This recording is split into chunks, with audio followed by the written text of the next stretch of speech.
The following program has been made possible by an educational grant from Bayer Healthcare Pharmaceuticals, Inc.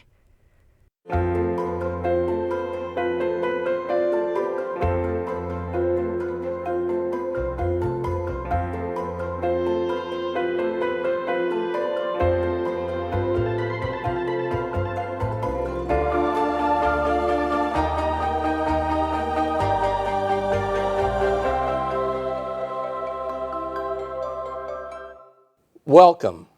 My name is Dr. George Kraft, and I would like to welcome you to this fifth in our series of our TV shows, MS from A to Z.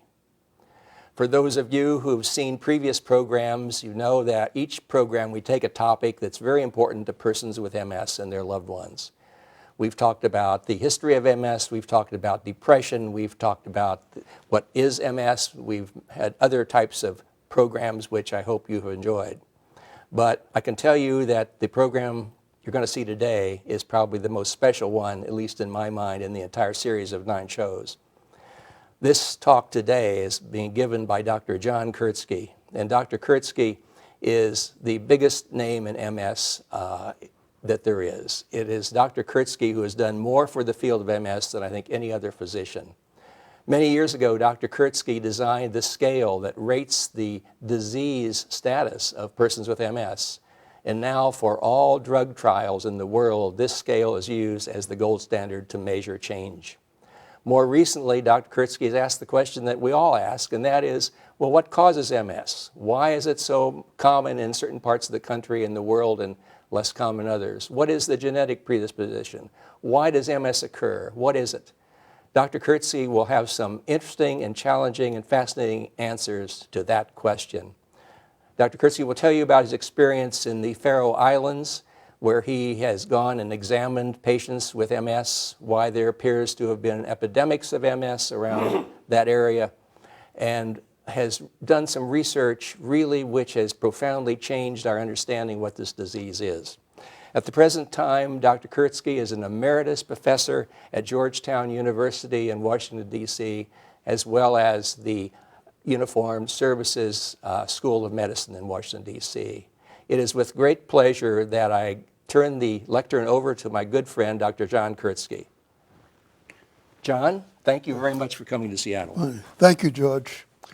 And thank you for asking me here to talk on this topic. Now, epidemiology is the medical science that's concerned with the natural history of disease. The field comprises studies of the occurrence of an illness in time and space, as well as by age and sex. Other aspects included are descriptions of its severity and course, as well as the search for factors that influence any of these aspects.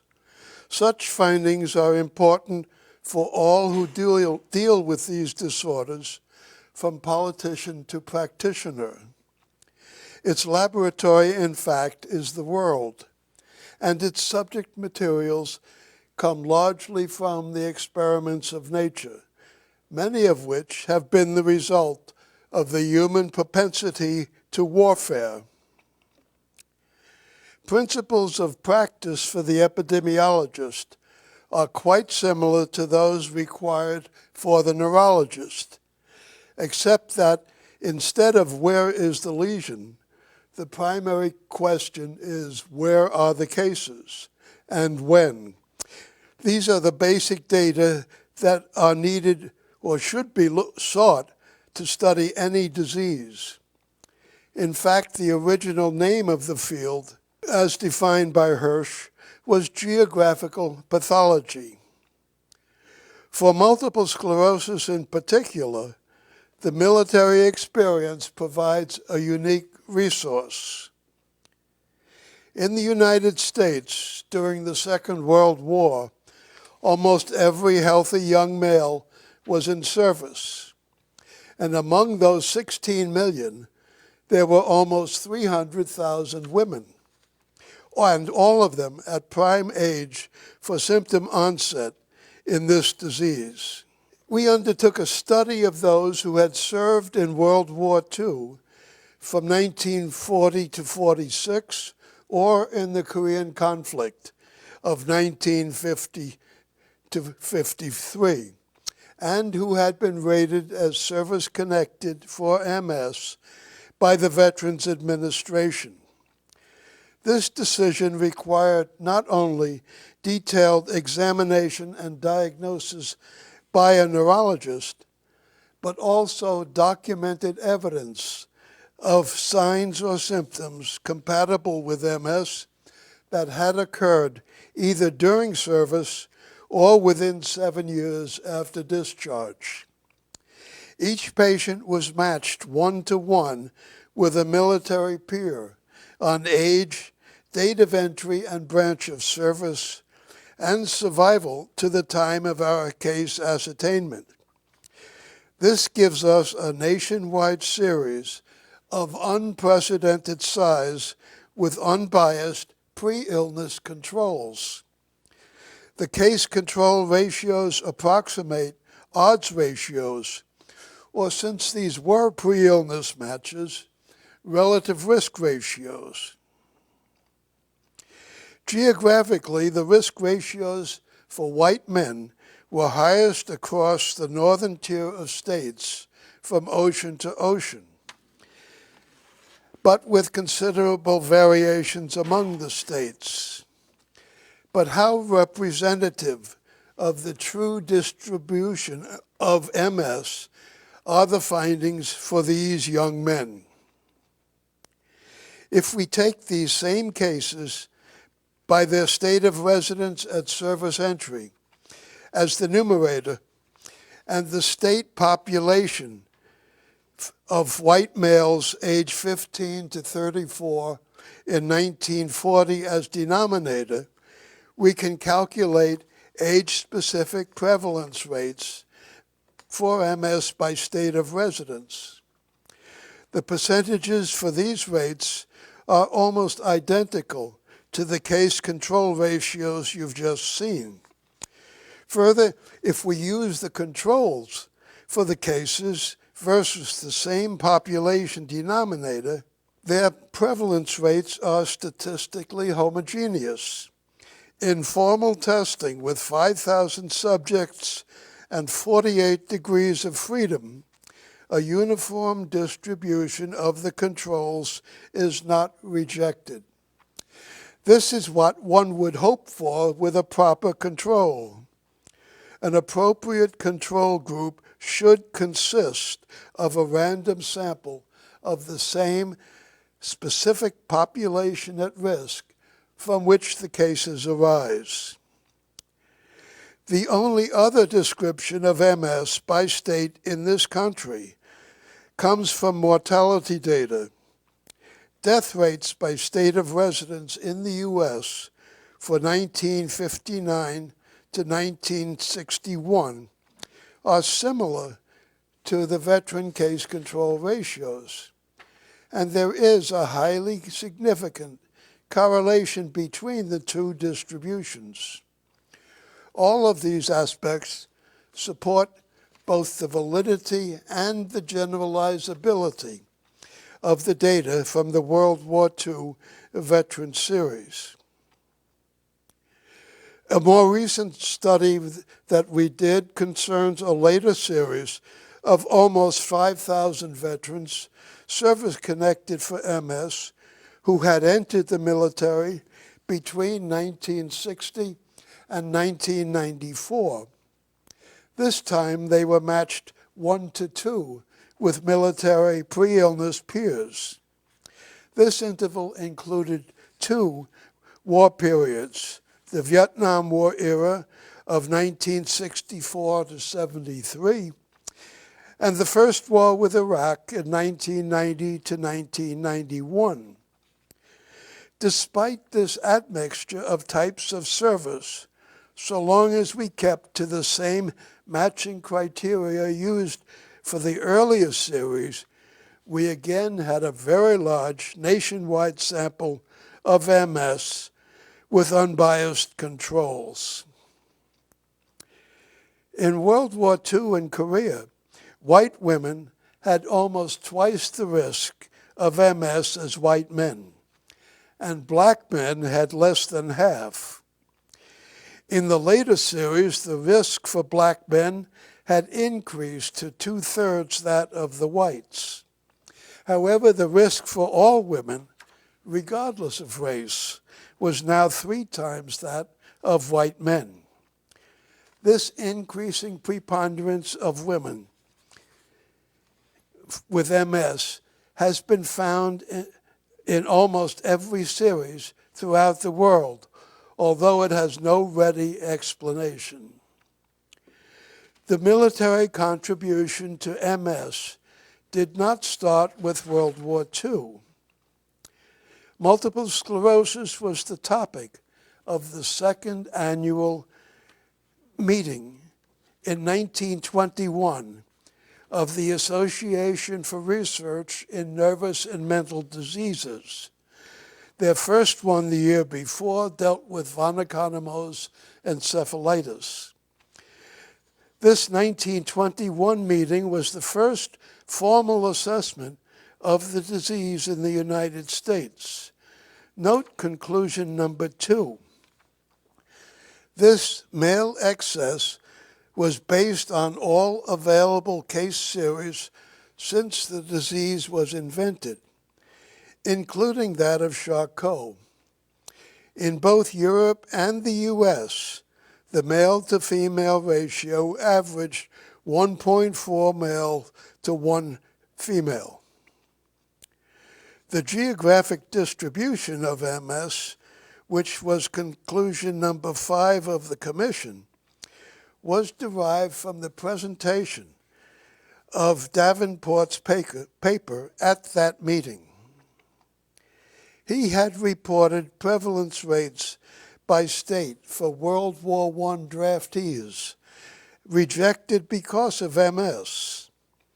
The data for his figure came from a 1,700-page publication of the War Department in 1920, entitled Defects in Drafted Men, by Major Albert Love of the Medical Corps and former Major Charles Davenport of the Sanitary Corps. The MS prevalence rates from that work, however, were based on only 255 men, which are too few to provide meaningful distributions by state. However, if we combine some states in order to provide population denominators that are adequate for statistical testing, these 23 areas show a striking concentration of high prevalence rates in Area P, which consists of Wisconsin and Minnesota. They had become states in 1848 and 1858. And even before statehood, immigrants from Sweden and Norway had begun to provide most of their residents in the 19th century. They had emigrated principally from the south-central parts of these two nations. And those are the areas that comprise their high-risk regions for MS. One possibility is that MS itself might have originated in the inland lake region of south-central Sweden, with spread eastward to Finland and westward to Norway. Its first dissemination onto the continent may have been the result of yet another military activity, the 30 Years' War of the 17th century. The armies of Gustav Adolf of Sweden occupied much of what is now central Germany at that time. This area between Munich and Frankfurt borders on the regions that will become the high prevalence areas for MS in Switzerland, as well as in France. This spread from Sweden seems to me to be a likely explanation for the north-south gradient of MS in Europe that is so often quoted from the time of the earliest descriptions of this disease. It also seems likely that in the United States, MS had really been introduced into Minnesota and Wisconsin by these immigrants from Scandinavia in the latter half of the 19th century. By the time of World War I, the high-rate areas had diffused from there eastward to the northern Atlantic coast. This map for the same 23 areas shows the percentages of MS control ratios for the World War II series. The marked excess had by then extended across the northern U.S. from ocean to ocean. The next map, with similar ratios for the Vietnam and later service veterans, indicated an even further diffusion, extending southward as well to the Mexican border. MS is clearly a spreading disease. There is no time to present even an outline of the distribution of MS outside the United States. This is provided by some 500 population studies from across the world that have been carried out in the last 70 to 80 years. However, we can summarize the recent worldwide distribution of MS as being divided, like all gall, into three regions of high, medium, and low frequency. Over time, the high and medium risk areas have been expanding in Europe, Asia, and the Americas. The fate of migrants who move into regions of differing risk is critical to our understanding of this disease. If migrants retain the risk of their birthplace, then either the disease is innate or it is acquired very early in life. However, if migrants change their risk after moving, there must be a major environmental cause or precipitant active in this disease well after birth. Our World War II Korean series showed marked changes in MS risk ratios between birthplace and residence at service entry.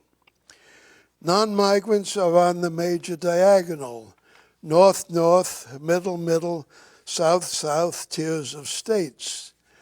Their ratios in order were 1.48 north-north, 1.03 middle, and 0.56 south. Migrants from the north to the south tier have decreased their risk by half, from 1.48 to 0.74. Those born in the middle tier increased their risk with northern moves and decreased it with southern. These data are compatible with the acquisition of MS by those moving from north to south to a point midway between the time of birth and age at service entry, or at about age 10 to 15. Still another military influence in MS was the Boer War between Britain and the Afrikaners at the turn of the 19th century. The British victory opened South Africa to their migration. For those and other North European immigrants to South Africa, the adjusted MS prevalence rate was 13 per 100,000 among those who had immigrated under age 15.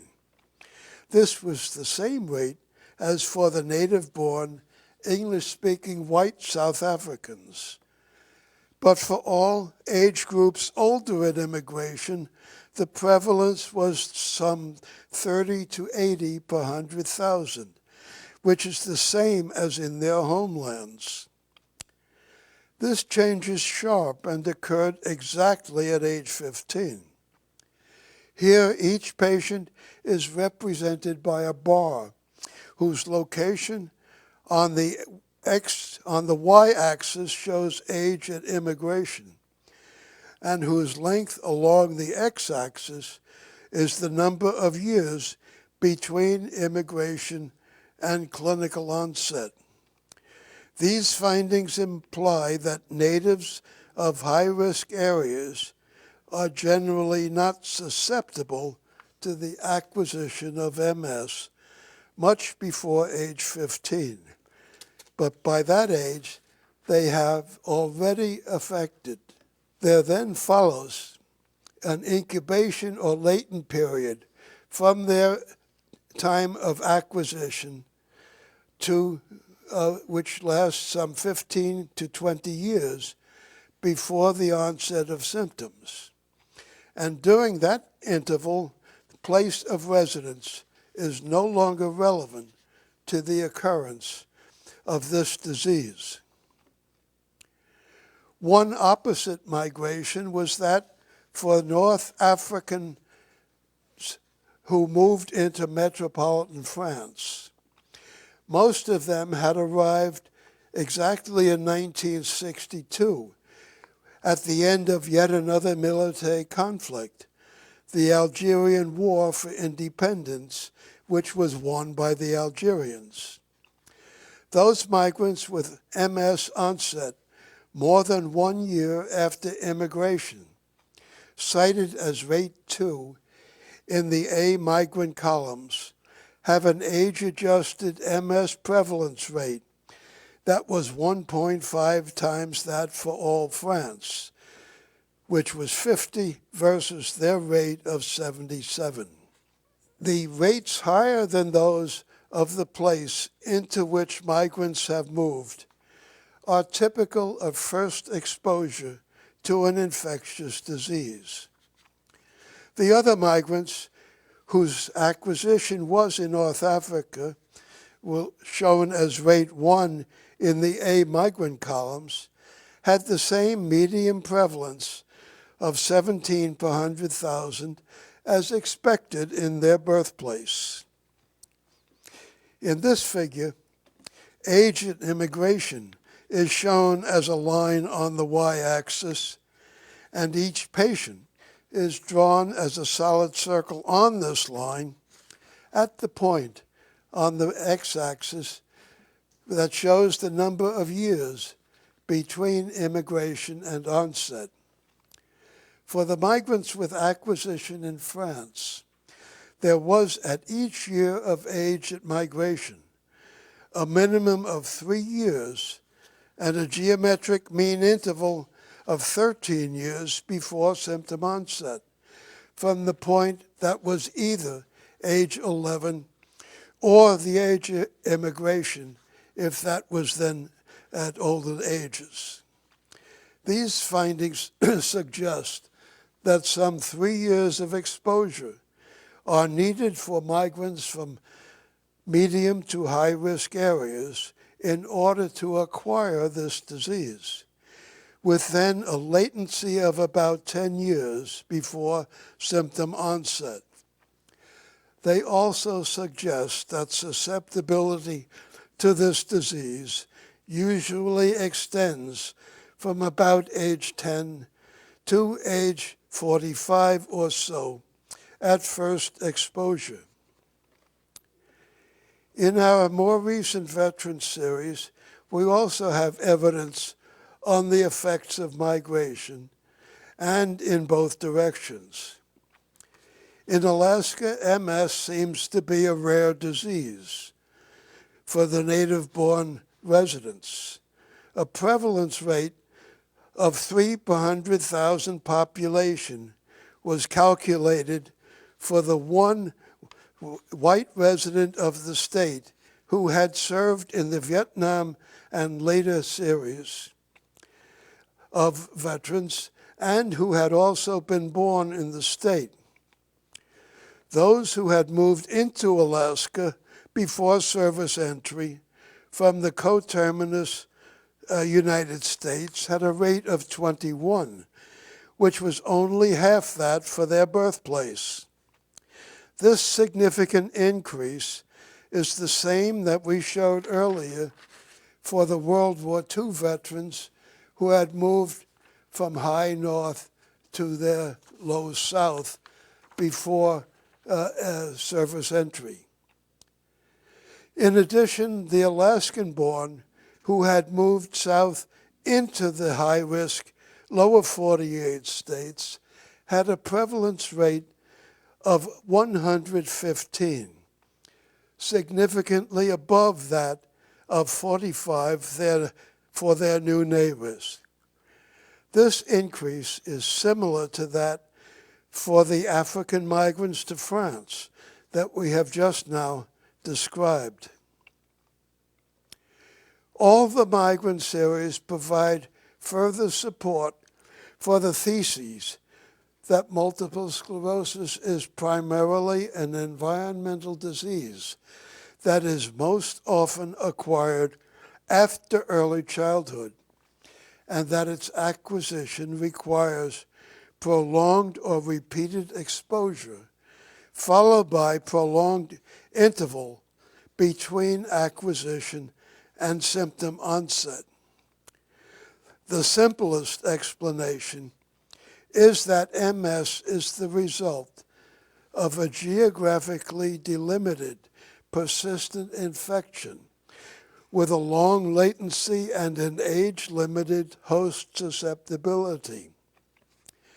If this is true, then either the underlying cause of this disease occurs as an asymptomatic illness that is much more widespread than clinical cases of MS, or else it would have disappeared long ago, or there must be a non-human reservoir for which there is no evidence whatsoever. This infectious hypothesis would have more support if it could be shown that there have occurred epidemics of MS. To paraphrase Francis Bacon in his 1625 essay of boldness, where he says that if the hill will not come to Muhammad, Muhammad will go to the hill. Migrant studies are instances of Muhammad going to or from the hill of high MS.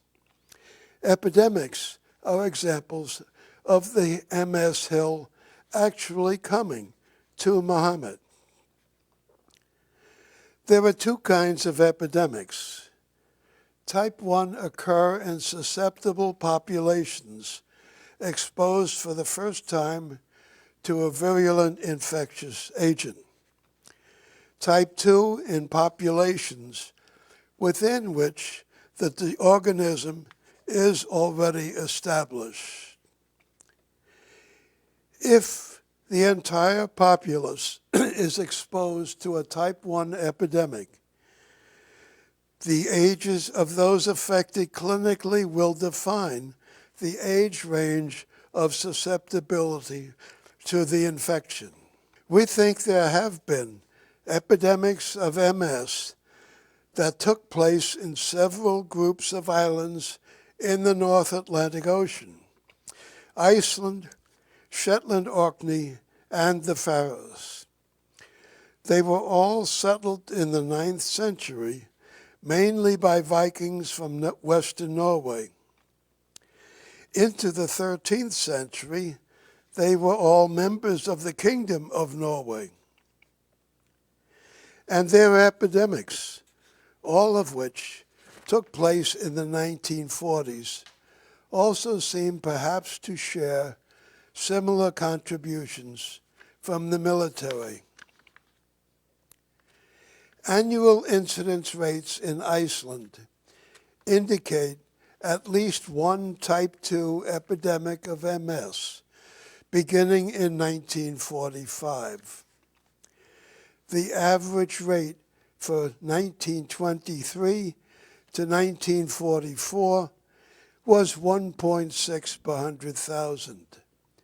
For 1945 to 54, it was significantly higher, twice as high at 3.2, and then decreased significantly to 1.9 for 1955 to 1974. More of the epidemic cases had lived in the southwest of the country than had been the situation in earlier years. Iceland was occupied by British forces in large numbers from May 1940, with early troop concentrations in the same southwestern areas that included the capital, Reykjavik.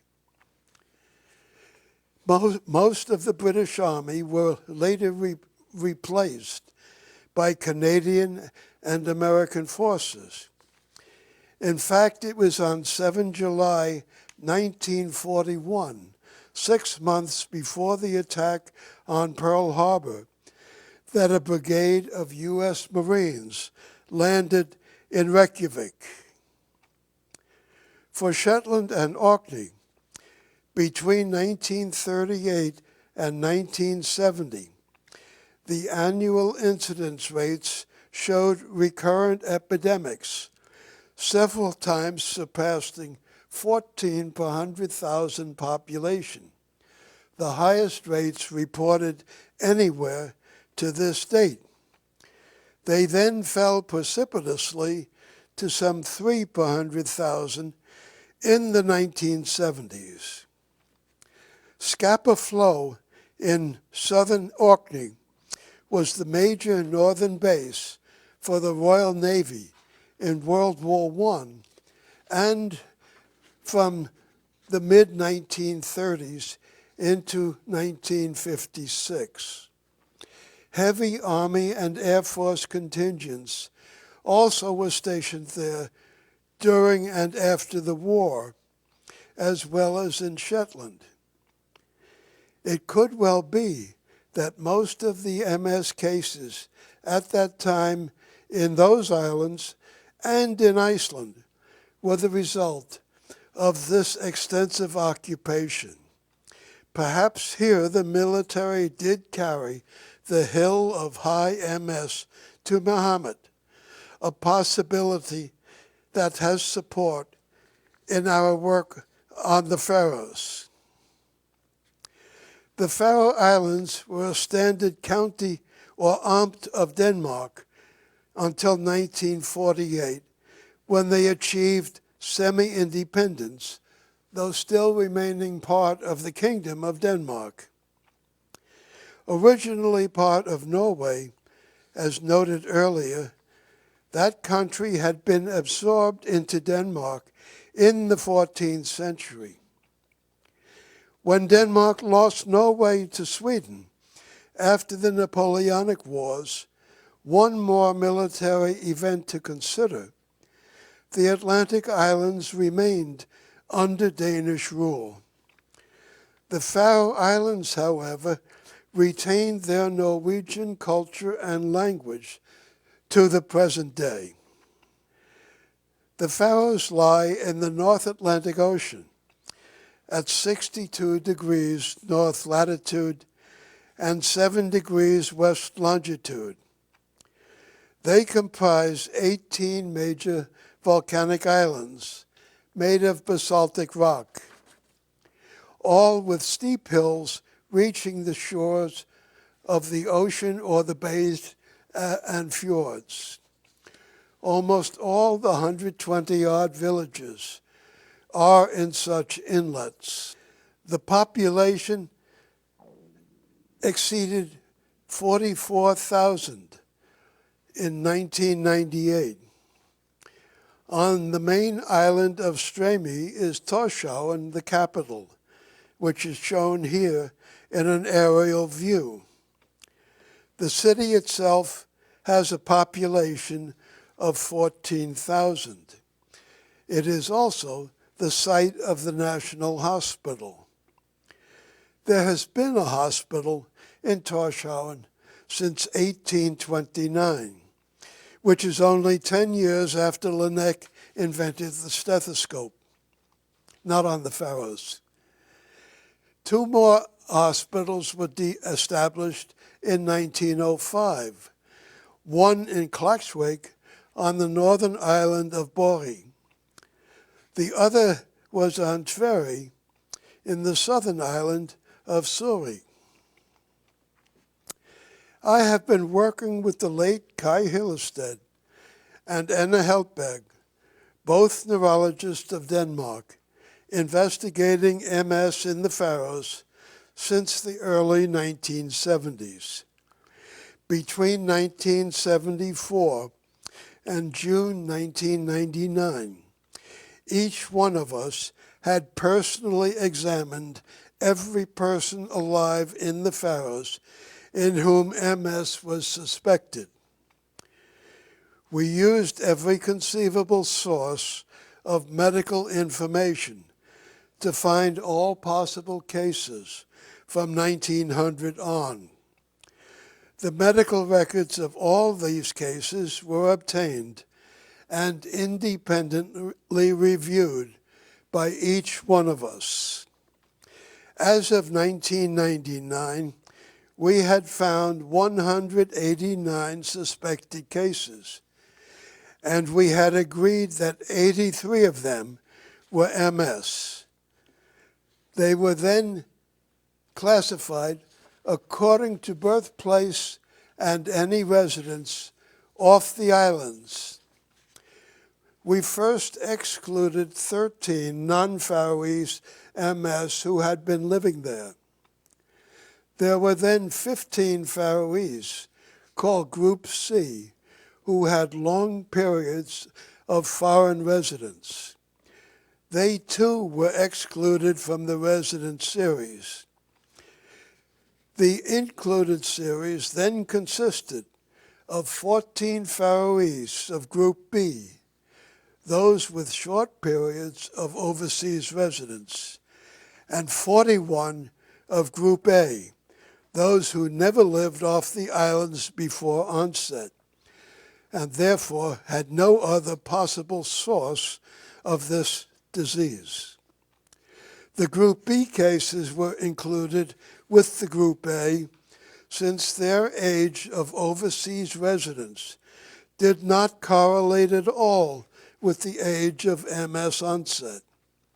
This is further indication that MS is not acquired by exposure for short periods in the high-risk areas in which all of these Group B and C cases had lived while overseas. Next, there is no evidence that MS had occurred in the 20th century among native-born resident Faroese before July 1943, when symptoms began in patient number 9. Among the 26,000 population of the Faroes, there were 21 Faroese, age 11 or more, in 1941, 2 years before the first case. Their time of symptom onset describes a point source type 1 epidemic of MS. Here each patient is listed according to age in 1941. The crosshatched 2 years are considered the minimum time of exposure needed for acquisition by a previously unexposed population, which 2 years is followed by a short latent period of 6 years before the onset of symptoms. The annual incidence rates show the striking appearance and disappearance of this type 1 epidemic from 0 in 1942 to over 10 per 100,000 by 1945 and 1946. This abrupt onset indicates the disorder had to have been introduced into the islands essentially at a single time and as recently as possible before 1943. After 1945, its precipitous decrease was almost as sharp as the rise.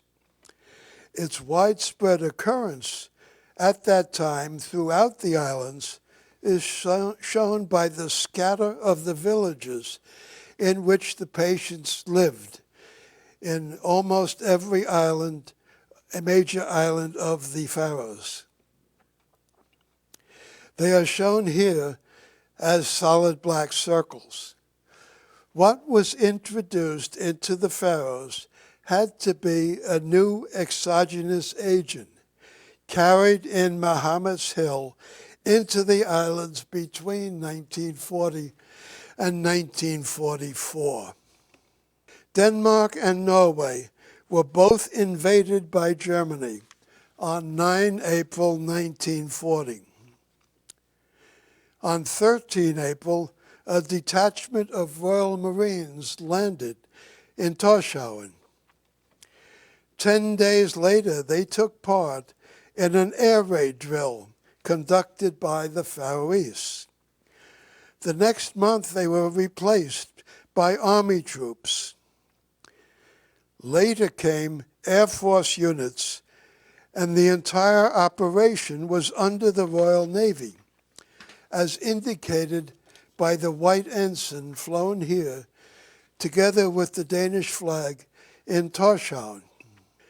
This was the first time that the Faroese flag had been legally displayed, but only at sea, and only after request by the British. The original flag was designed by Faroese University students in Copenhagen after World War I, and lies in the village church where one of its inventors is buried.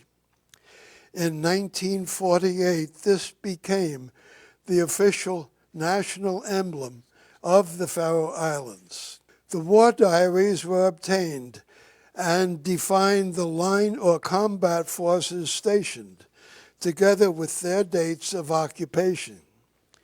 For much of those 5 years, there were a full battalion of infantry and 2 regiments of artillery based on the Faroes. Similar data were retrieved for the support forces as well. One of their major units was an entire group of the Pioneer Corps, something like Seabees, the 309th Pioneer Corps. Their headquarters staff is shown here on the island of Vaga, together with the vicar of one of the village churches. The number of units which entered and left the Faroes over time is summarized in this table.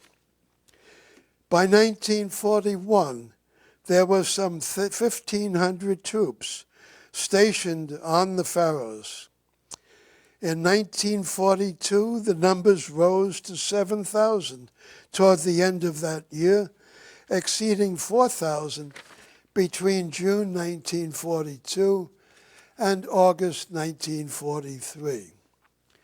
They were still near 1,000 or so throughout 1944, and the last troops left in September 1945. Locations of troop encampments within Faroese villages are seen here as cross-hatched areas and are on almost every occupied island. Camps located outside of villages where no Faroese lived are diagonal lined. It is clear from this superimposition that the troop locations match nicely the residence of the MS patients, who are shown again as solid circles.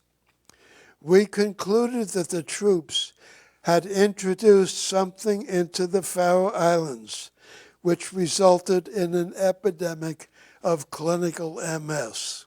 This had to be a persistent infection, and one that was carried by a large proportion of British troops because of its wide distribution, in an asymptomatic fashion, because they were healthy troops. This infection would take time, here 2 years, to be transmitted to and then persist in a naive populace, the Faroese. We call this infection the primary multiple sclerosis affection. This figure provides a model of transmission of PMSA from the British troops, who are indicated by the lower box to the bottom left of the figure, to that population cohort of Faroese of all ages, shown as the long bar, all of whom were first exposed to PMSA agent at least by 1941. The long bar extends from 41 through 43 and is called the F1E cohort of Faroese, which is all those who were then exposed. The age range of the epidemic 1 patients in 1941, which was age 11 to 45, defines the portion of the F1E cohort that was susceptible to PMSA. It's called F1E plus S, the shaded part of this bar. This portion becomes the affected part of the cohort, F1A, after some 2 years of exposure.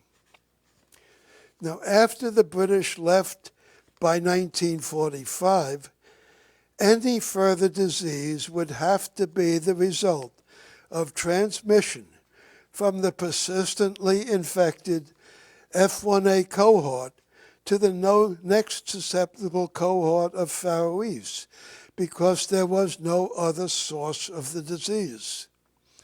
Now, we know that clinical MS patients do not transmit any disease. Therefore, any transmissibility by these PMSA-affected Faroese should have ended by the usual age of clinical onset, arbitrarily taken here as age 27. This F1A plus T cohort, which is shown on this same figure as the lower triangle extending after 1945 to the right, in the ensuing years, would therefore decrease each year by the number of Faroese who had then reached age 27, and it would totally disappear by 1958. This transmissible cohort would contain some 3 times as many Faroese in the first 7 years as in the next 6. And after epidemic 1, there have been 3 later epidemics. The members of each one within the consecutive population cohorts are specified by the time of their exposure to PMSA over the ensuing years into the mid-1980s. And they are shown here in the lower part of each figure.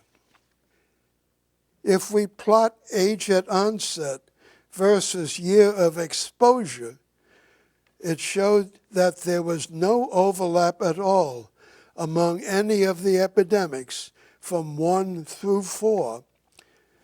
And after epidemic 1, most of the patients did have their exposure years in the first part of each of the periods for epidemics 2, 3, and 4, the time when there were 3 times the number of transmissible Faroese as in the later years. This suggests a dose-response curve for transmission. Age at onset versus year of onset did indicate a considerable overlap among the epidemics, but this was a result of older onsets at later calendar years, a cohort effect supporting a common time of disease acquisition. And despite this overlap, the annual incidence rates still do show 4 epidemic peaks. Does this experiment of nature and history tell us anything at all about MS outside these small islands? If we are correct, Faroese MS is British MS, and there is no reason whatsoever to think that MS in Britain is any different from MS elsewhere in Europe or in America. I believe the Faroese saga provides major insight into this disease. We think there is a widespread and specific but unidentified persistent infection we call the primary multiple sclerosis affection. Only a small proportion of persons with PMSA will years later develop clinical neurologic MS. At present, the existence of PMSA can only be inferred from the presence of symptomatic disease, but we may finally have a lead to its actual nature. To rephrase our thesis more precisely, we think the British troops carried a previously unknown infectious agent into the Faroe Islands, which caused a type 1 epidemic of PMSA in a large proportion of Faroese, which later resulted in a type 1 epidemic of clinical MS. Now, type 1 epidemics are marked by greater severity and shorter incubation than the disease produces in endemic areas, and it is possible then that signs might be present in some of the PMSA-affected Faroese. We assessed, therefore, all the notifiable diseases on the Faroes from 1900 to 1977, with the prime question being whether any had occurred during the World War II period, but especially in 1940, shortly after troop arrival, and also perhaps later in 42 and 43, when they were more prominent. Only 7 infectious diseases were found, of which 5 with high excesses during the war, of which 5 were in 1941 or 42, not the time of interest. Acute infectious gastroenteritis did show a sharp peak in the 4th quarter of 1940 and a lesser one in the 2nd to 4th quarters of 41. Paradysentery also had significant excesses in those periods, and it's quite clear that they are more commonly seen. Paradysentery is clearly not PMSA, but this and AIG could indicate mode of transmission as fecal-oral. The AIGE is even more pertinent, I think. In both 1940 and 1943, cases of AIGE were diagnosed in over 1% of the population. And further, their age distribution showed a 7-fold excess at ages 15 and older versus prior experience. Now, acute infectious gastroenteritis is an early childhood disease ordinarily, and these people then had a new illness, a new enteric disease, to which persons at all ages were susceptible. And I think if we could identify the agent responsible for these epidemics of AIGE, we would then be on the way to crack the code of this enigmatic disease. Thank you. Dr. Kurtzke, thank you very, very much for coming to Seattle and presenting this to us. It was really wonderful. I want to tell the audience that this was really a point in history that you saw today. You saw Dr. Kurtzke presenting his concept and some good data of what really may be the cause of MS, that it fairly clearly has some sort of infectious component. And he showed you how in a virgin population of the Faroe Islands, another population, i.e. the British troops coming in, could have an impact on this virgin population and cause an epidemic of MS to occur. Now, we all know that as epidemics occur over and over again, they smooth out and the peaks and valleys go away. But this is truly, I think, a major discovery that Dr. Kurtzke has made, and it is our pleasure that he came and presented this on MS from A to Z. We hope you enjoy the remainder of our programs in this series. Thank you very much for watching.